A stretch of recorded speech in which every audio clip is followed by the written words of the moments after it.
Who is Bernice, can we Lindy? see you? I want you Hi. to meet Sondra. I see that Bernice is there, but I don't see her picture. Where Bernice? I see Bernice. Yeah, that's okay. Yeah, it's great if you turn on your pictures because then I can see who you are and it makes it so much easier. Okay. Israel 365. Hello. Are you young? Hi, Sondra, how are you? Good. Do you want to say anything today or should we get started? What do you want to do? Yes. We have a couple minutes. I think. Oh, no, it's actually 3:30. 3:30. It's 3:30. Yeah. Here is Marlene. Marlene? I know. Oh, okay. Hi, You can see Sondra. Hi. Hi, Marlene. Hi, all kinds of people. Hello, Pauline, Norma, Batya Meira. Hello. Hello. Hello, hello. Okay. Did I get Faye? Hi, Faye. How are you? Always bright and early out there in New Mexico. That is far away. I don't hear you, Faye. If you want us to hear you, you have to unmute yourself. No, I have problems with that. I don't know what it is. Oh, now we hear you. I have a separate microphone and everything, but anyway. Yeah, I do too. I have an old computer. Okay. All right. So why don't we get started? Okay. So this week's Torah portion is Vayetzei, and we meet Jacob in the house of Laban, and he's getting his family started. And I want to focus on chapter 30. Chapter 30, the first two verses are as follows. When Rachel saw that she had borne Jacob no children, she became envious of her sister. And Rachel said to Jacob, "Give me children, or I shall die."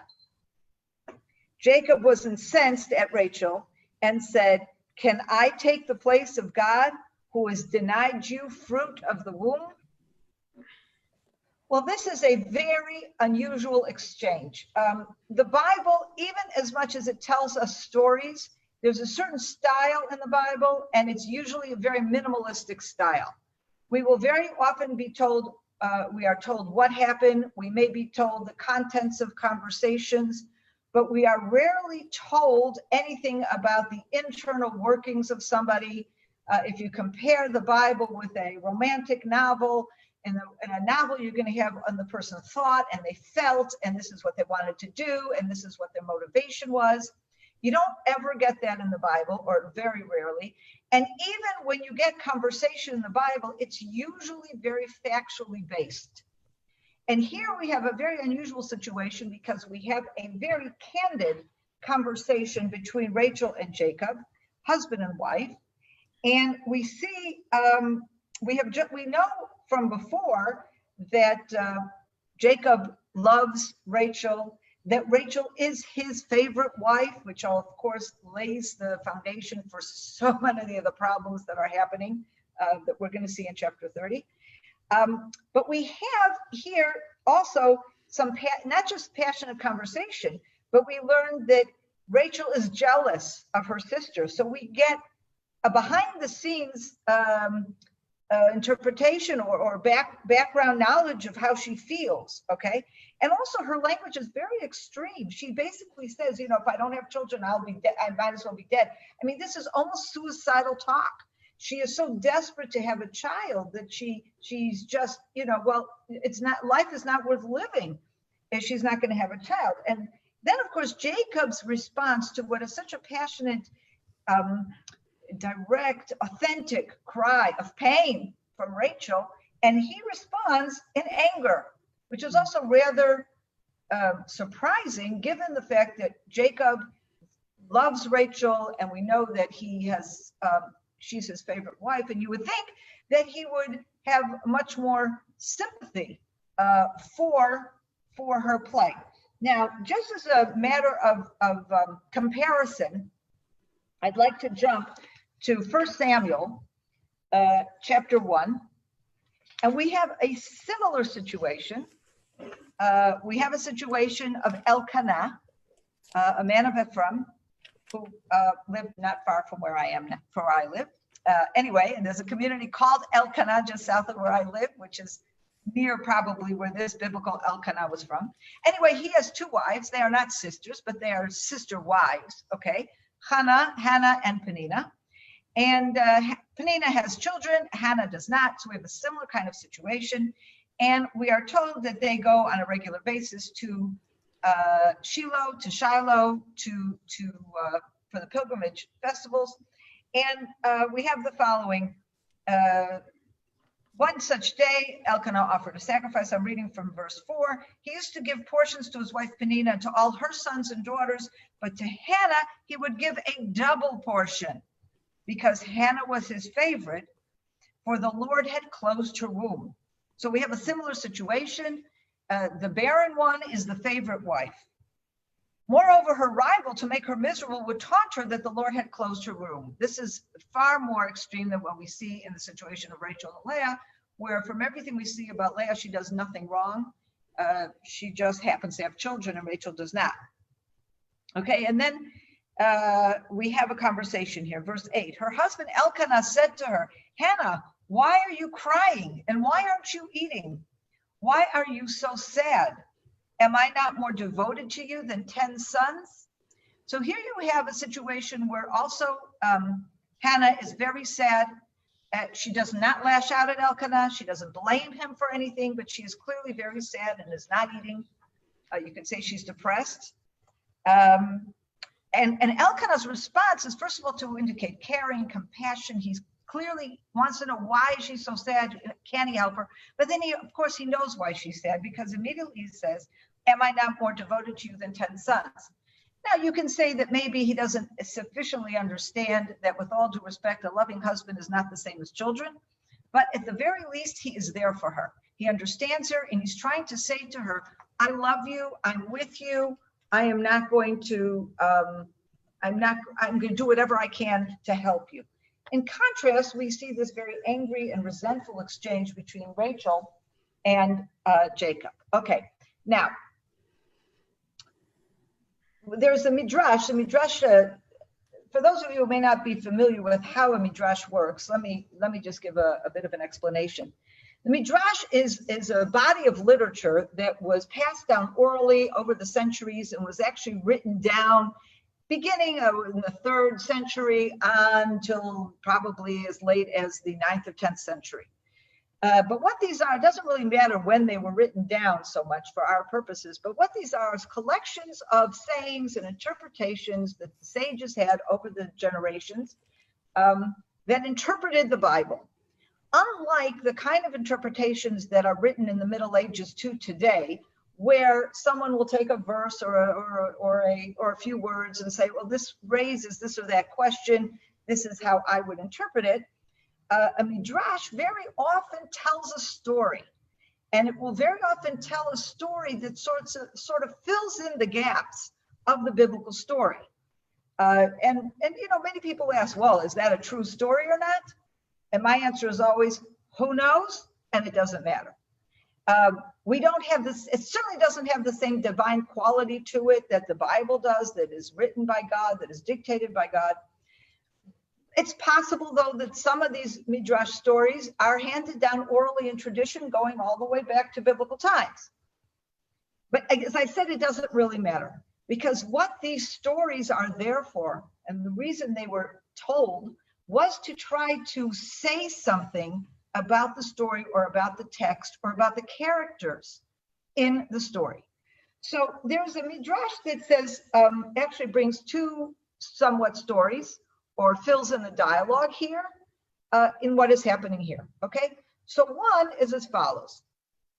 Basically, it brings Rachel as it kind of flushes out the conversation. It says, what does Rachel actually say to Jacob? She accuses Jacob of being indifferent, of not doing anything. And she says to him, look at your grandfather, Abraham. When his wife Sarah was barren, he didn't just stand around and do nothing. He took Hagar. He tried to solve the situation by taking Hagar and, you know, the arrangement that they had. He says, and look at Isaac. When Rebekah was barren, what did he do? He went and prayed to God. So she turns to Jacob and she says, well, what are you doing? You haven't done anything. And then, of course, the step after this conversation is that Rachel suggests that Jacob take Bilhah. So in a sense, what the Midrash is saying, okay, he modeled himself after Abraham's example, took the maid, and that's what he does here. Okay, but first of all, it's very interesting. There's no praying here. Okay, Isaac and Rebekah both pray when Rebekah is barren. There's no praying here with Jacob, but they do take this model of taking the maid and trying to have children through her. Okay. The Midrash then continues and says as follows. As a result of this, okay, her son will one day say to his sons, do I replace God? Am I instead of God? Now, what is Jacob says here, can I take the place of God? This Midrash is referring to an actual quote of Joseph, Rachel's son, saying to his brothers at the very end of Genesis. In chapter 50, verse 19, we have a situation where Jacob has already died, and the brothers, the sons of Jacob, are very worried that now that Jacob has died, Joseph will take revenge on them for the sale. And so they come to him, in a sense, I'm not going to get into the whole conversation, it raises other questions, but basically they come to Joseph saying, will you please forgive us for what we have done? And this is Joseph's response. He says, but Joseph said to them, have no fear. Am I a substitute for God? Can I take the place of God? In Hebrew, it's the identical words. It's the identical words in Hebrew, which is amazing. And that's what the Midrash is saying. The Midrash takes the original statement of Jacob, compares it to the statement that Joseph makes to his brothers and connects them. And he basically is saying, it's a criticism here of Jacob in saying, you spoke like this to Rachel,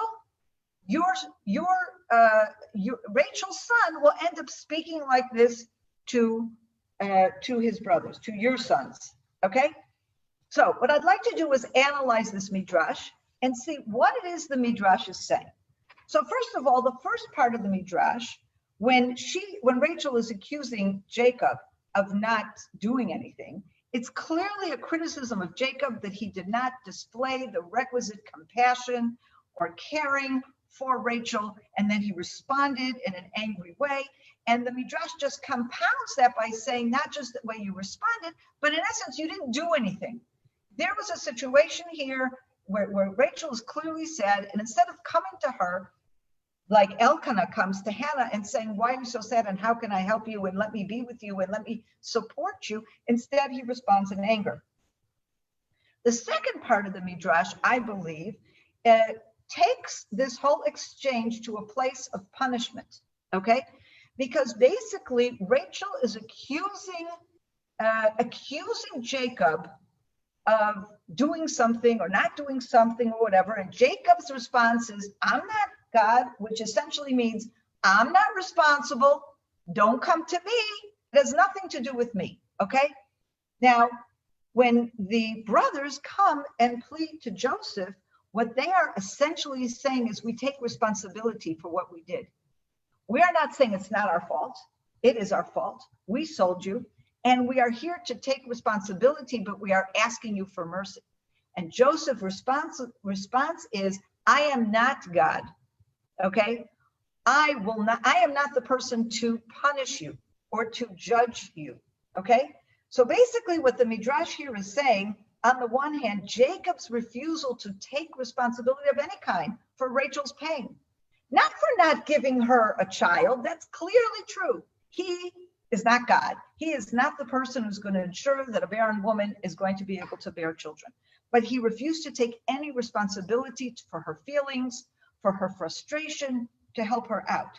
And the result of this will be that his sons will have to take responsibility for a terrible thing they did vis-a-vis her son, Joseph.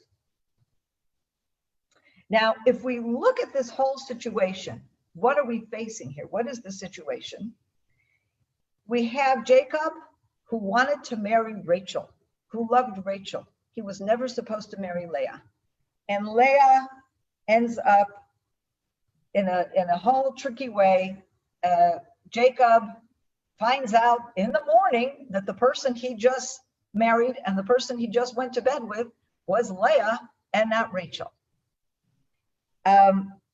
Afterwards, he marries Rachel, but we already have a situation set up here where you have two sisters. I mean, there's a word that's called sister wives, which is in any kind of polygamous situation, the various wives of the one man will be called sister wives. But in this case, they're not just sister wives, they're sisters, okay? So really, and we have a situation where it is absolutely known to everybody that Jacob did not want to marry Leah, and he ended up getting stuck with her, and he really wanted to marry Rachel. So we have a family situation that is clearly untenable, okay? A family situation that begins with the potential for jealousy and rivalry way beyond what you may have in an ordinary polygamous situation, which thank God we don't have anymore, but you know, these are situations that have. The ordinary polygamous situation, by the way, is the situation of Hannah and Peninnah, the wives of Elkanah. They are not sisters, but you can see that the very preference that Elkanah has for Hannah creates a situation where there's tremendous jealousy between the two sister wives.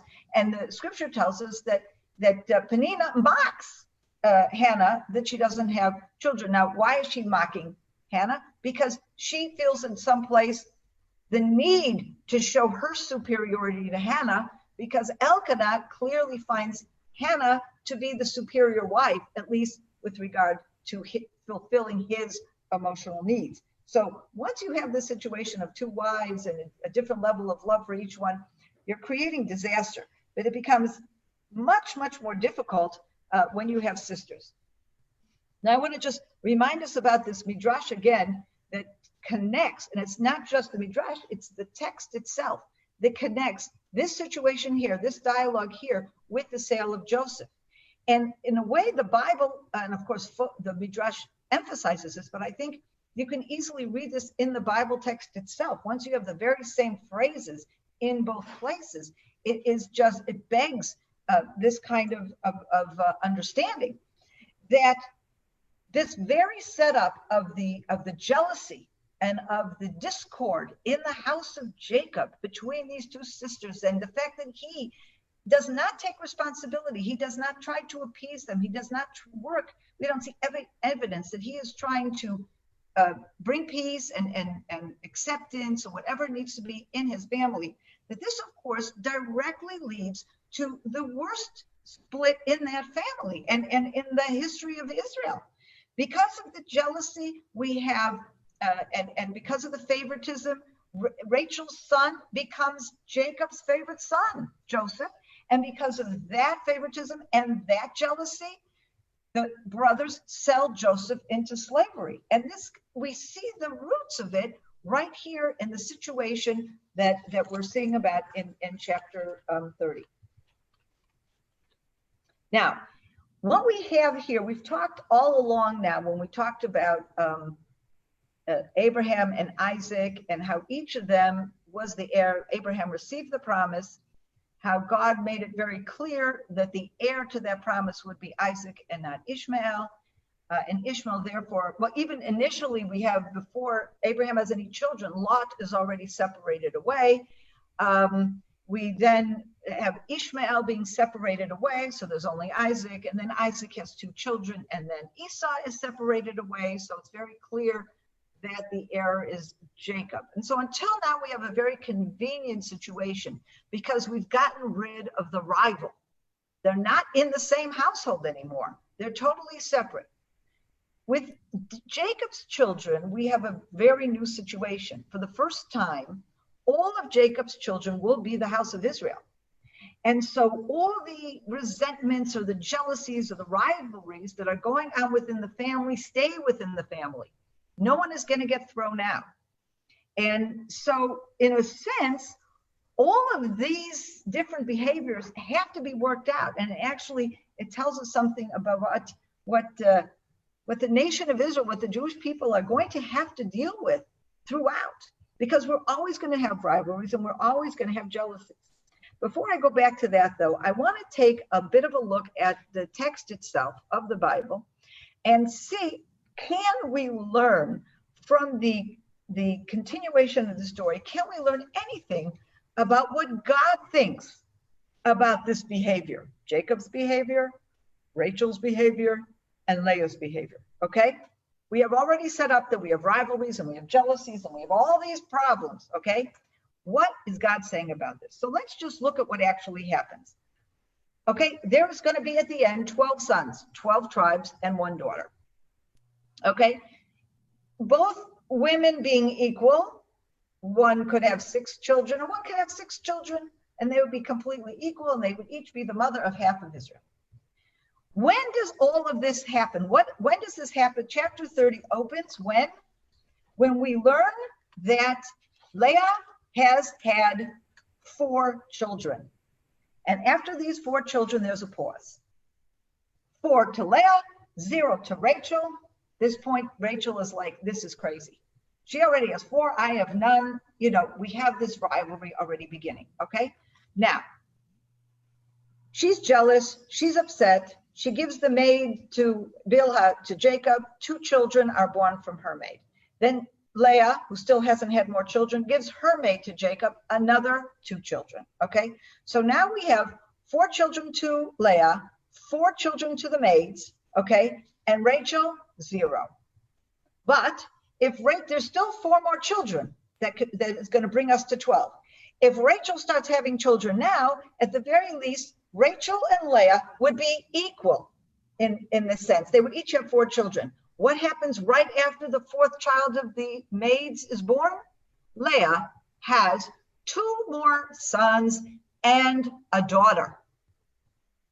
To me, God is saying something right here, okay? He is saying, Leah is getting the upper hand here. I think there's a criticism here of Rachel, her anger, her jealousy, her lack of patience, her lack of praying to God. And so the situation ends up being pushed to the extreme. And at the end of this story, Rachel is standing with 4 children to the maids, 7 children to Leah, including 1 daughter, okay? Where are we? There's only 2 children left to go for the tribes.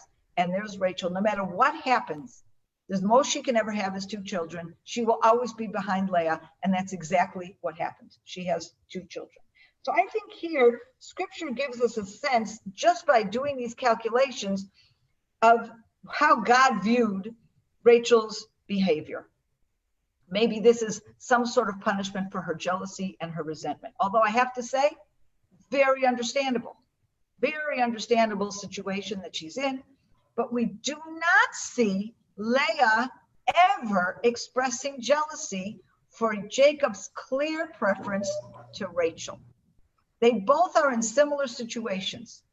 And Leah is not complaining. In the case of Elkanah and Hannah and Peninnah responds to the favoritism to Hannah by taunting her. Leah doesn't. So I think there is a certain judgment that's going on here that we can ascertain by the way the story goes on. Okay, now I'd like to now just kind of tie this all together. Okay, if we looked at the way the Midrash viewed this story, what we basically said is that Jacob, there is a certain punishment here for, I have to use the word punishment kind of in quotation marks. Not punishment, maybe criticism, okay? There is criticism of both Rachel and Jacob. Criticism of Rachel because of her jealousy, and that is this disparity in the number of children that we see. And Jacob, if we look at the way the Midrash connects the 2 statements of, can I replace God? A punishment to Jacob for his lack of caring, for his lack of empathy and support for Rachel in her sorrow.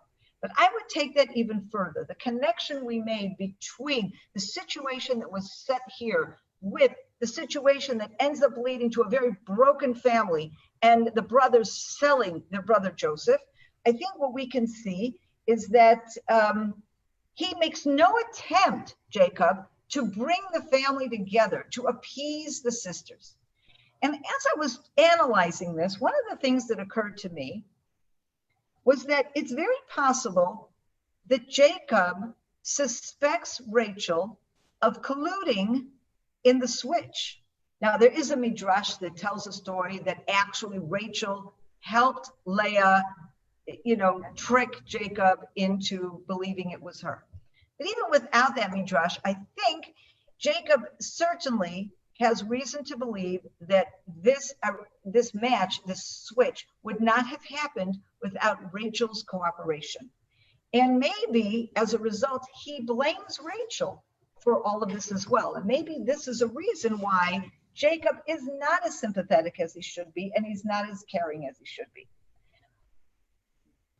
Whatever the reason, we can see clearly that Jacob does not care enough about the discord and serious problems that are in his own household. And as a result of him not taking action, bringing the family together, what happens in the end? The sale of Joseph. Now, I think this is definitely a paradigm for the nation of Israel. We are one nation, but we're 12 tribes. We are all kinds of people, colors and stripes and personalities, ideologies, okay?